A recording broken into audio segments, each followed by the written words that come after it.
Hey guys, in this video, false self versus real self. I'm Heather. And I'm David. From ZenRoseGarden. .com. Yes. Helping people create badass lives. Tip number 1.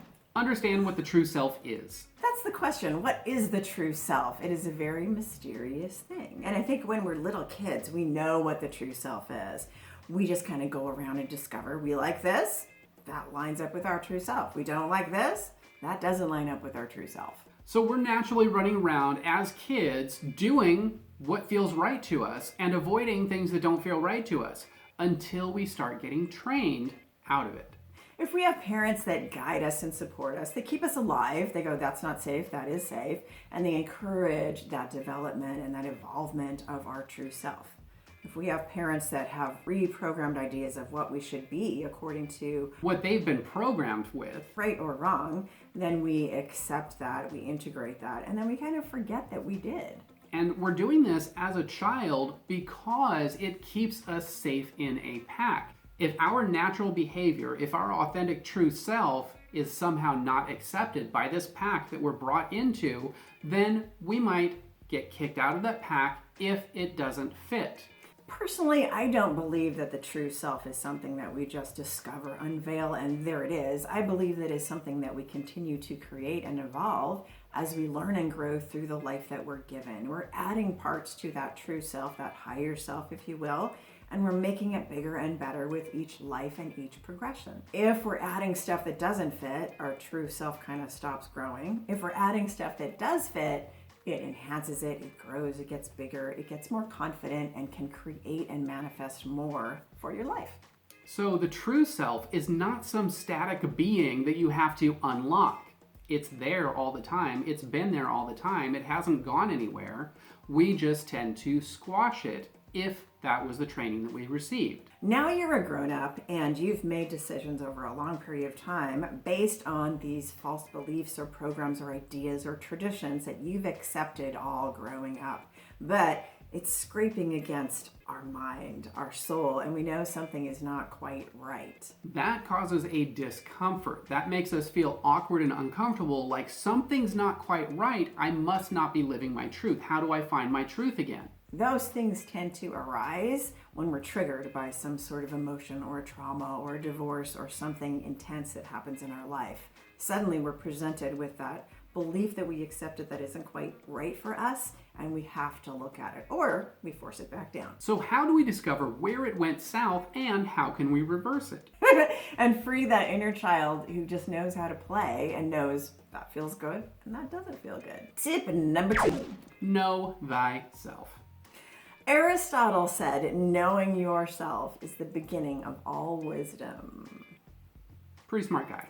And it's the most important skill you will ever possess. So when you know who you are, when you're operating from that part of yourself, it's really easy to know what to do, to know the life path that you're on, to trust and have faith and confidence that you're going in the right direction when you know who you are. So you can bypass a ton of frustration by knowing yourself instead of putting effort and time and attention into the wrong things. So how do you start to know yourself? Because at this point you might be so disconnected with your real self that you can't connect to it. One of the clues is, do you feel like you are living someone else's life?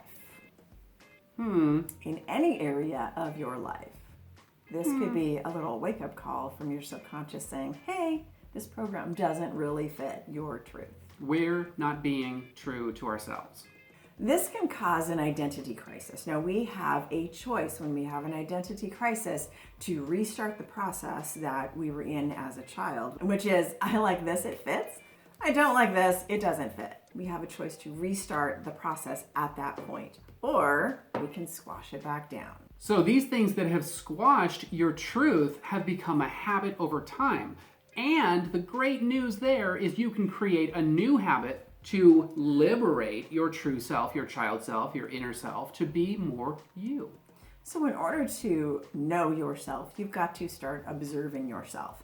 But that means stepping back, being quiet with yourself, and really looking at yourself and your flaws, and maybe getting a little angry at places where you squashed your own truth.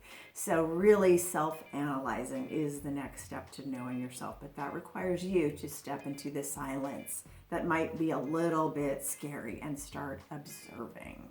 Because observing yourself is the necessary starting point for any real change.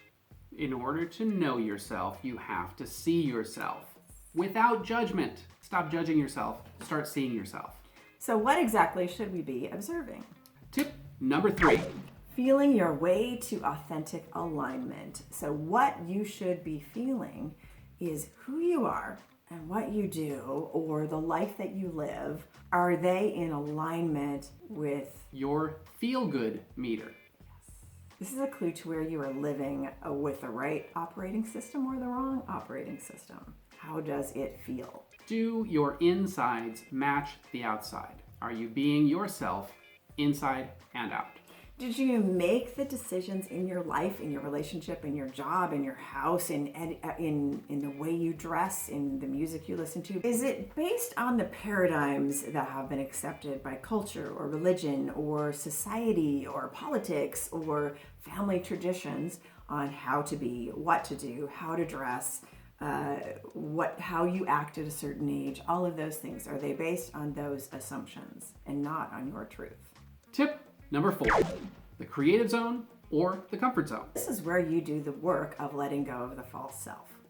You've got to recognize when you're in the comfort zone or the creative zone, and let's talk about that for a moment. So the creative zone is experimental. And the comfort zone is familiar. So in the creative zone, life is about exploring and seeing what fits you and seeing what doesn't fit you, trying different things and seeing if they feel aligned with your true self. And the comfort zone is based on being comfortable based on old patterns, even though deep down inside you may not be comfortable. Let's clarify. The comfort zone provides temporary comfort, but long-term discomfort because you know something is not quite right with your true self. And you can keep trying to put the lid back on that pot, but it's going to keep boiling over. The comfort zone doesn't have the ability to grow and evolve. It's just going to stay in the pot stagnant without adding to itself or growing or multiplying in a positive way.